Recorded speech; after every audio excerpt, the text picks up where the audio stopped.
রাদিয়াল্লাহু তাআলা আনহু উনি বর্ণনা করতেছেন হাদিস। এই হাদিস পাক আল্লামা হাকিম তার মুস্তাদরাক আলা সহিহাইনের ৩য়তম খণ্ডে ১৭০ পৃষ্ঠা উল্লেখ করেছেন, হাদিস নাম্বার ৪৭৪০। ইবনে হিব্বান তার সহিহর মধ্যে উল্লেখ করেছেন, হাদিস নাম্বার ৬৯৬। হযরত ওমর ইবনুল খাত্তাব বলছেন যে রাসূল পাক সাল্লাল্লাহু আলাইহি ওয়াসাল্লাম যখন সফরে যেতেন, সবার কাছ থেকে বিদায় নেওয়ার পর অ্যাট লাস্ট সাইয়েদা ফাতেমার কাছ থেকে বিদায় নিতেন। আবার যখন সফর থেকে ফিরে আসতেন রাসূল পাক সর্বপ্রথম এসে সাইয়েদা ফাতেমার সাথে দেখা করতেন। সুবহানাল্লাহ, রাসূল পাকের আদর্শ কেমন আদর্শ! সর্বশেষ দেখা করতেন সাইয়েদা ফাতেমার সাথে যাওয়ার সময়। কেন? সফরে যাবেন, ফাতিমাকে দেখে চলে যেতেন, আবার সফর থেকে এসে প্রথমে ফাতিমাকে দেখে নিতেন।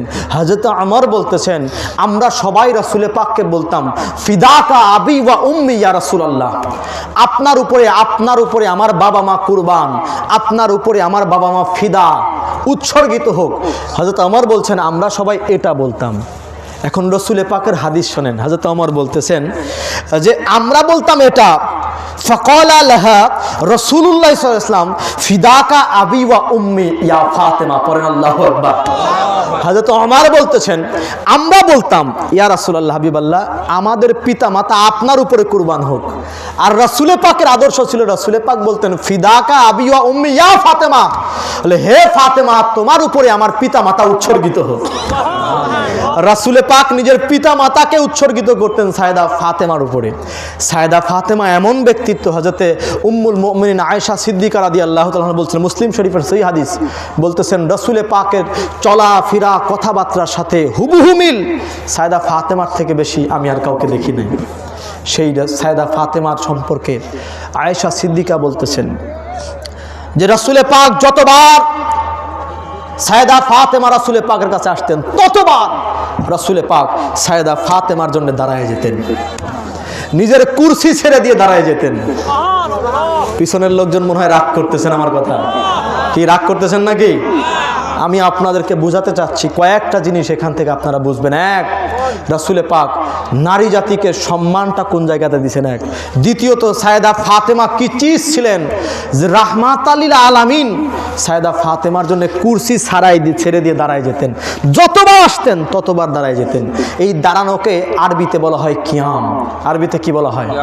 তো রাসূল পাকও কারোর জন্য দাঁড়াইছেন। তাহলে এই যে কথা বলে না, রাসূল পাকও কারোর জন্য দাঁড়াইছেন, কারো সম্মানে দাঁড়াইছেন।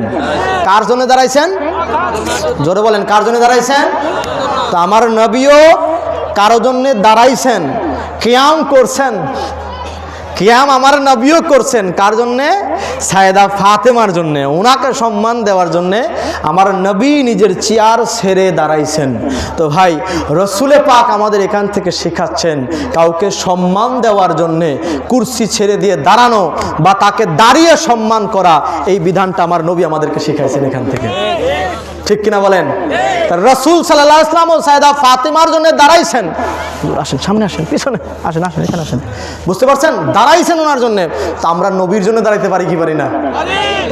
এটা মনে হয় বেদাত হয়ে যাবে তাহলে, নাকি বলেন? হ্যাঁ, এটা শিরকি কাজ হয়ে যাবে। হ্যাঁ, নাজায়েজ কাজ হয়ে যাবে। রাসূল পাক সাল্লাল্লাহু আলাইহি ওয়াসাল্লাম আমাদেরকে শেখাইতেছেন কারো সম্মানে কিভাবে দাঁড়ানো লাগে, চেয়ার ছেড়ে দিয়ে, কুরসি ছেড়ে দিয়ে। তো আমরা সেই নবীর জন্য কি একটু দাঁড়াইতে পারি না? অবশ্যই পারি। এটা নিয়ে দণ্ড ফেসাদ, ভাই কারো যদি ভালো না লাগে আপনি করবেন না, বাট দণ্ড করা যাবে। যার ভালো লাগতেছে সে করতেছে, যার ভালো লাগতেছে না সে করবে না। ভাই যার যার ব্যাপার, কিন্তু মারামারি করা যাবে না। কেন? কারণ অল আর মুসলিম। আমরা সবাই কি? মুসলমান। আমাদের পরিচয় আমরা ভাই ভাই, আমরা ভাই ভাই। রাসূল পাক এই সম্পর্ক আমাদের মধ্যে তৈরি করে গেছেন।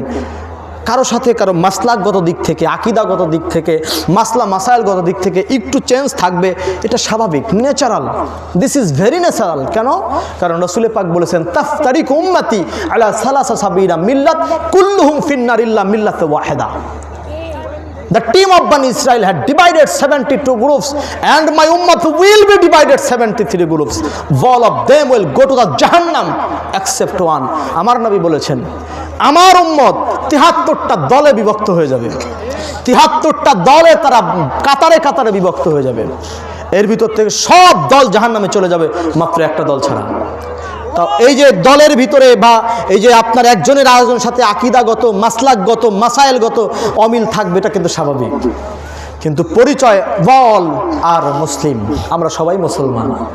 কাউকে আঘাত করে কখনো কথা বলা যাবে না, কাউকে হিট করে কখনো কথা বলা যাবে না, অন্তরে স্থান দেওয়া লাগবে, কারণ যেহেতু সে মুসলমান।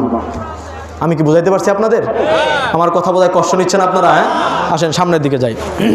রসুলে পাক সায়েদা ফাতেমা সম্পর্কে বলছেন ফিদাকা আবি ওয়া উম্মি। এবার আসেন সায়েদা ফাতেমার নামের একটা মর্যাদা শোনাই।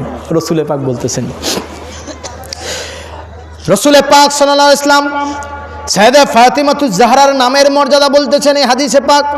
ইমাম দাইলামি তার আল ফিরদাউস মাসনাদে ফিরদাউস আর দাইলামির প্রথমতম খণ্ডের 346 পৃষ্ঠার মধ্যে উল্লেখ করেছেন, হাদিস নাম্বার 1385 নম্বর হাদিস। হযরতে জাবের বিন আব্দুল্লাহ আনসারী রাদিয়াল্লাহু তাআলা আনহু বলছেন, ক্বালা রাসূলুল্লাহ সাল্লাল্লাহু আলাইহি ওয়াসাল্লাম ইন্নামা সাম্মাইতু বিনতি ফাতিমাতা লিআন্নাল্লাহ ফাতামাহা ওয়া ফাতামা মুহিব্বাইহা আনিন নার। পড়েন আল্লাহু আকবার। রসুল পাক সাল্লাল্লাহু আলাইহি ওয়াসাল্লাম বলছেন, হযরতে জাবের বিন আব্দুল্লাহ আনসারী রাদিয়াল্লাহু তাআলা বর্ণনা করছেন, রসুল পাক সাল্লাল্লাহু আলাইহি ওয়াসাল্লাম বললেন, নিশ্চয়ই আমি সাইয়েদা ফাতিমার নাম আল্লাহ রাব্বুল আলামিন আমার বেটির নাম ফাতেমা রেখেছেন এই কারণে, লিআন্নাল্লাহ ফাতামাহা ওয়া ফাতামা মুহিব্বাইহা আনিন নার, যেন আল্লাহ রাব্বুল আলামিন ফাতেমা এবং তার সমগ্র যত মুহিব্বিন দুনিয়ার জমিনে আছে, ফাতেমাকে মহব্বতকারী এই দুনিয়ার মধ্যে যারা আছে, আল্লাহ রাব্বুল আলামিন ফাতেমা এবং তার সকল মহব্বতকারীদের জন্য জাহান্নামের আগুনকে আল্লাহ তাআলা হারাম করে দিয়েছে। আমার ভাইয়ের, আমার বন্ধুরা, সাইয়্যিদায়ে কায়নাত মা ফাতেমাতুজ জাহরা সালামুল্লাহি আলাইহাতে কোনো সন্দেহ নাই, যদি কোনো রমণীকুল, যদি কোনো নারী জাতির মধ্যে যদি কোনো ব্যক্তি এই দুনিয়ার জমিনে সাইয়েদা ফাতেমাতুজ জাহরার আদর্শকে অনুকরণ করে তার মহব্বত ভালোবাসা অন্তরের মধ্যে নেয়, কিয়ামতের ময়দানে আল্লাহ রাব্বুল আলামিন তাকে সাইয়েদা ফাতেমার সাথে জান্নাতি করবেন। এতে কি কোনো সন্দেহ আছে নাকি? বলেন। কোনো সন্দেহ নাই, কারণ রাসূল পাক সাল্লাল্লাহু আলাইহি ওয়াসাল্লাম এটা বলে গেছেন এবং আল্লাহ তাআলা এই কথাটা কোরআনে পাকের মধ্যে অন্যভাবে বলেছেন। কিভাবে বলেছেন? আল্লাহ তাআলা বলতেছেন, ইয়াউমা ইযিল্লা তানফাউশ শাফাআ ইল্লা মান ইল্লা, আল্লাহ রাব্বুল আলামিন বলছেন, ইয়াউমা ইযিল্লা তানফাউশ শাফাআ ইল্লা মান আযিনা লাহুর রহমান ওয়া রাদিয়া লাহু কাওলান। আল্লাহ রাব্বুল আলামিন বলতেছেন, কিয়ামতের কঠিন বিচারের দিনে কারো কোনো সুপারিশ আল্লাহর কাছে গ্রহণ করা হবে না, কোনো উপকারে আসবে না। ইল্লা মান ইরতাদা মির রাসূল ইল্লা মান আযিনা লাহুর রহমান, শুধুমাত্র আল্লাহ রাব্বুল আলামিন দয়াময় আল্লাহ তাআলা যাকে নির্দেশ দিবেন কিয়ামতের ময়দানে সুপারিশের শাফাআতের একমাত্র তিনি ব্যতীত। তারা কারা? আল্লাহ রাব্বুল আলামিন বলে দিচ্ছেন, ওয়া রাদিয়াল্লাহু কাওলান, তারা হচ্ছে আমার পছন্দের বান্দা বান্দি। পড়েন সুবহানাল্লাহ। আপনাদের কাছে বলতে চাই আমার ভাইরা, সাইয়েদা ফাতেমাতুজ জাহরা সালামুল্লাহি আলাইহা জানার আলোচনা এতক্ষণ পর্যন্ত আপনাদের কাছে হইতেছে, তিনি কি আল্লাহর পছন্দের বান্দি ছিলেন না? একটু জোরে বলেন না, ছিলেন না? হ্যাঁ, সন্দেহ আছে কোনো ভাই? সন্দেহ আছে কোনো?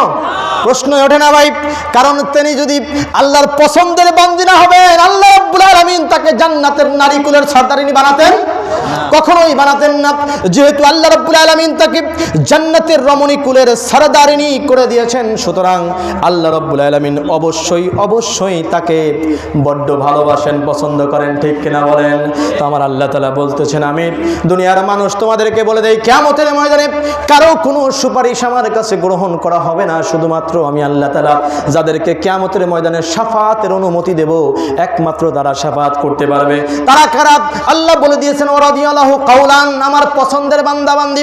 সেই পছন্দের বান্দাবান্দির মধ্যে সাইয়েদা ফাতেমাতুজ জাহরা সর্বোচ্চ মাকামে আছে। ঠিক কিনা বলেন? এতে কোনো সন্দেহ নাই, সর্বোচ্চ মাকামে আছেন। তার মানে কোরআনের আয়াত থেকেও প্রমাণিত হয় সাইয়েদা